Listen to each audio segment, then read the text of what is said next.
अस्सलामुअलैकुम। Welcome to part two.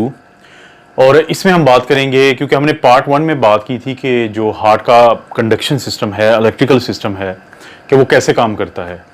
और क्योंकि ईसीजी पेपर पे जो हम एक्टिविटी देखते हैं वो इलेक्ट्रिकल एक्टिविटी ही है हार्ट की, ये उसी की रिप्रेजेंटेशन है ईसीजी के पेपर पे।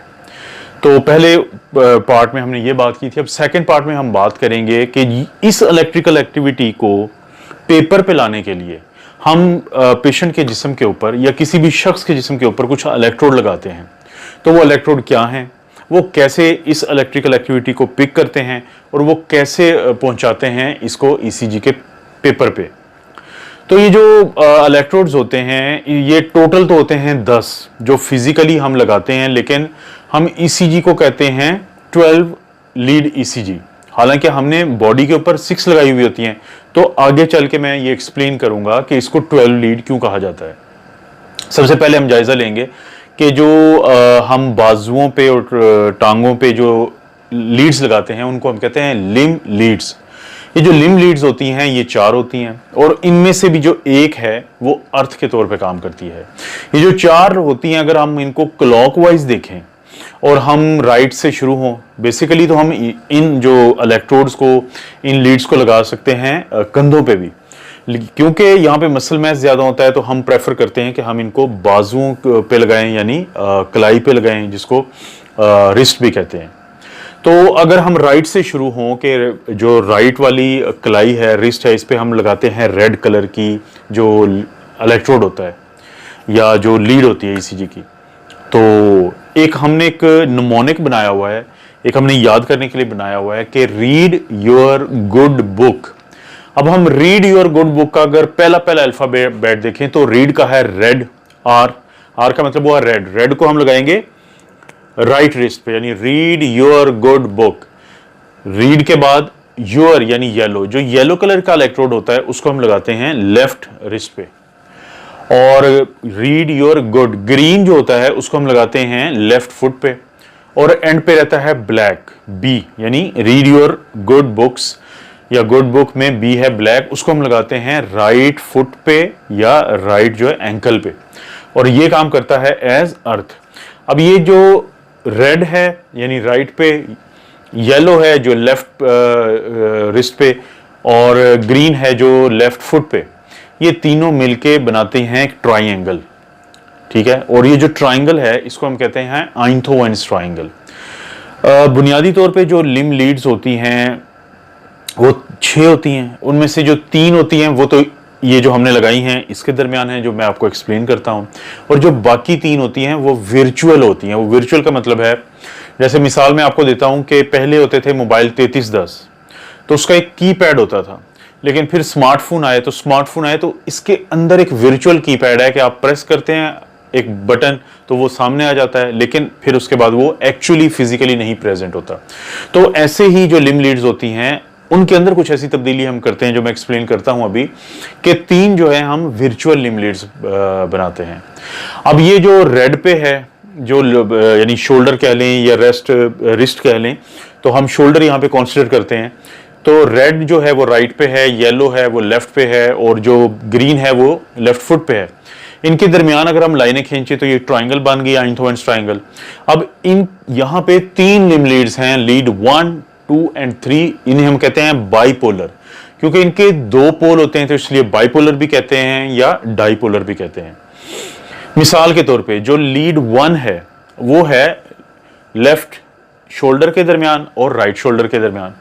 इसका जो पॉजिटिव पोल है वो है लेफ्ट शोल्डर, और जो नेगेटिव है वो है राइट शोल्डर। इसी तरह जो लीड 2 है, लीड 2 मौजूद होती है राइट शोल्डर और लेफ्ट फुट के दरमियान। इसके भी 2 पोल हैं, इसका जो पॉजिटिव पोल है वो है लेफ्ट फुट पे, और जो नेगेटिव पोल है वो है लेफ्ट शोल्डर पे। जो तीसरी लिम लीड है उसको हम कहते हैं लीड नंबर 3 या थर्ड लिम लीड 3। तो इसके भी 2 पोल हैं, इसका जो पॉजिटिव है वो लेफ्ट फुट पे है और नेगेटिव है लेफ्ट शोल्डर पे।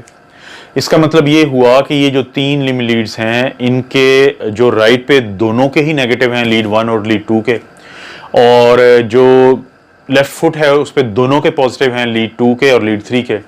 और जो लेफ्ट शोल्डर है उस पर लीड 1 का पॉजिटिव है और लीड 3 का नेगेटिव है।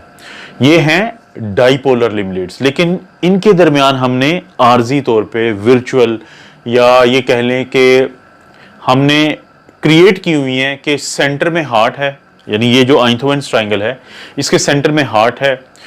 तो लीड 2 और लीड 1 के दरमियान हम लोगों ने क्रिएट की है AVR, यानी एक ऑगमेंटेड वोल्टेज राइट, यानी ये यहां पे बैठ के ये देखती है हार्ट के सेंटर को, ये खुद ये पॉजिटिव है और हार्ट को हम कंसीडर करते हैं नेगेटिव पोल।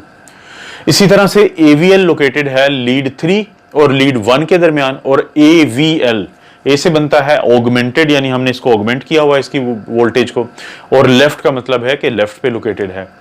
और तीसरी है AVL, ये है ऑगमेंटेड वोल्टेज, लेफ्ट के बाद AVF यानी ऑगमेंटेड वोल्टेज फुट, ये है लेफ्ट फुट पे, और ये हार्ट को ऊपर देखती है यानी वो सेंटर की तरफ। तो ये जो 6 लिम्ब लीड्स हैं इनमें से 3 तो डाइपोलर या बाइपोलर हैं, लीड 1, 2 एंड 3, और जो 3 हैं बाकी यानी AVL, AVR और AVF वो हैं यूनिपोलर। ये तीनों मिला के 3 ईच जो हैं ये 6 बनती हैं, इन्हें हम कहते हैं 6 लिम्ब लीड्स, और ये ट्रांसवर्स प्लेन में हार्ट को देखती हैं। तो ये पोजीशन है लिम्ब लीड्स की। इसके बाद हम बात करते हैं चेस्ट लीड्स की पोजीशन की, और फिर मैं आपको एक्सप्लेन करूंगा कि ये जो आप ECG के पेपर पे मुख्तलिफ देखते हैं कि ऊपर लाइन है या नीचे लाइन है, तो इसका क्या मतलब होता है और ये क्या चीज होती है। लेकिन इससे पहले जैसे हमने लिम्ब लीड को देखा है, अब हम देखते हैं कि हम चेस्ट लीड्स कैसे किसी मरीज में या किसी शख्स में प्लेस करते हैं, कैसे लगाते हैं। 6 चेस्ट लीड्स होती हैं, उसके ऊपर नंबरिंग की होती है 1 से लेकर 6 तक। ECG के ऊपर आमतौर पे 1 के V1, V2, V3, V4, V5 आता है, लेकिन जो ECG मशीन के साथ ये लीड होती हैं वो उन लीड्स के ऊपर लिखा होता है C1, C2, C3, C4, C5 और C6, यानी चेस्ट लीड्स के नंबरिंग है। तो चेस्ट लीड को हमने, क्योंकि जैसे नाम से भी जाहिर है चेस्ट पे लगाते हैं, तो इसमें सबसे पहली कहां पे लगानी है, उसके लिए हम जो अपना ये जो स्टर्नम है, ये हमारी जो दरमियान की हड्डी है, इसको हम स्टर्नम कहते हैं। इसके राइट साइड पे हम इंटरकॉस्टल यानी जो रिब्स के दरमियान स्पेस होती है वो 4th इंटरकॉस्टल स्पेस को हम सबसे पहले लोकेट करेंगे। उसको कैसे लोकेट करते हैं, ये है हमारा स्टर्नम। जो स्टर्नम है इसके ऊपर है एक छोटी सी अंदर की तरफ ये खाई बनती है, नॉच बनती है, इसको हम कहते हैं सुप्रास्टर्नल नॉच, यानी स्टर्नम के ऊपर की नॉच। इससे जब थोड़ा सा नीचे आए तो यहाँ पे आपको एक रिज नजर आती है, एक हड्डी का उभरा हुआ हिस्सा नजर आता है, ये है मनुब्रम स्टर्नाए।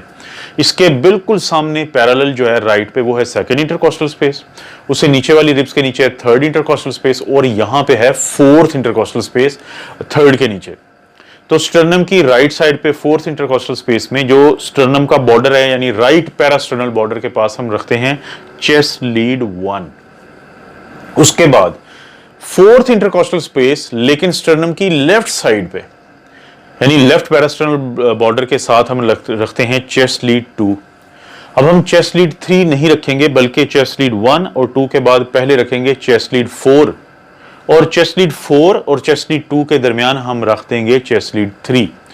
तो चेस्ट लीड 4 कहां पे रखते हैं, वो हम लेफ्ट साइड पे रखते हैं, वो हम 5th इंटरकॉस्टल स्पेस यानी जहां पे हमने C2 रखी है उसके नीचे की जो स्पेस है, नीचे की रिब्स से नीचे की जो स्पेस है उसको हम कहते हैं 5th इंटरकॉस्टल स्पेस। और लोकेशन ये कि ये हमारी स्टर्नम है, ये जो हड्डी है जिसको हम ब्यूटी बोन भी कहते हैं, इसके मिडल से हम एक नीचे लाइन खींचते हैं, और जहां पे वो लाइन 5th इंटरकॉस्टल स्पेस को काटती है या बाइसेक्ट करती है तो वहां पे हम रखेंगे C4।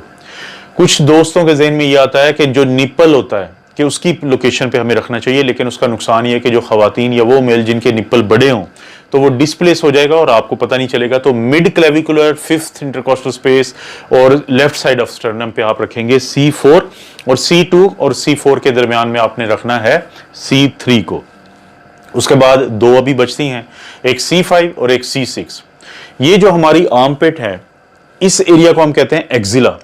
ये इसकी इंटीरियर एक्सिलरी लाइन है, ये मिड एक्सिलरी लाइन और ये पोस्टीरियर एक्सिलरी लाइन है। 5th intercostal space left side पे जो इंटीरियर एक्सिलरी लाइन है 5th इंटरकॉस्टल स्पेस, वहां पे हम प्लेस करते हैं C5 यानी चेस्ट लीड 5 को, और जो मिड एक्सिलरी लाइन है 5th इंटरकॉस्टल स्पेस में ही वहां पे हम प्लेस करते हैं चेस्ट लीड 6 को। तो ये है वो तरीका कि जिससे हम चेस्ट लीड्स को प्लेस करते हैं। मैं आपको एक दफा रिपीट कर देता हूं। C1 fourth intercostal space on the right side of the sternum और right parasternal border. C2 left fourth intercostal space या left parasternal area in the fourth intercostal space. C4 intercostal space 5 in the mid clavicular line. C3 between C2 and C4. C5 fifth intercostal space in the anterior axillary line. C6 fifth intercostal space in the mid axillary line. तो ये जो 6 chest leads हैं ये frontal plane में देखती हैं heart को। Transverse में देखा था जो लिम लीड्स थी, लेकिन जो चेस्ट लीड्स हैं वो देखती हैं फ्रंटल प्लेन में और सिर्फ सामने से। और ये होती हैं यूनिपोलर ही इनको हम कहेंगे, लेकिन वो जो लिम लीड्स थी वो थी 3 थी बाइपोलर और 3 थी यूनिपोलर। 6 लिम लीड्स और 6 जो हैं चेस्ट लीड, अगर हम इनको टोटल करें तो ये बनती हैं 12 लीड्स। इसीलिए ईसीजी को हम कहते हैं 12 लीड ईसीजी। तो दोस्तों नेक्स्ट जो पार्ट होगा उसमें हम देखेंगे कि जो ईसीजी का पेपर है उसके ऊपर ये लाइनें क्यों होती हैं और ये नीचे लाइनें क्यों होती हैं और कुछ ऊपर और नीचे बराबर क्यों ये लाइनें नजर आती हैं। आप लोगों का शुक्रिया ये वीडियो देखने का।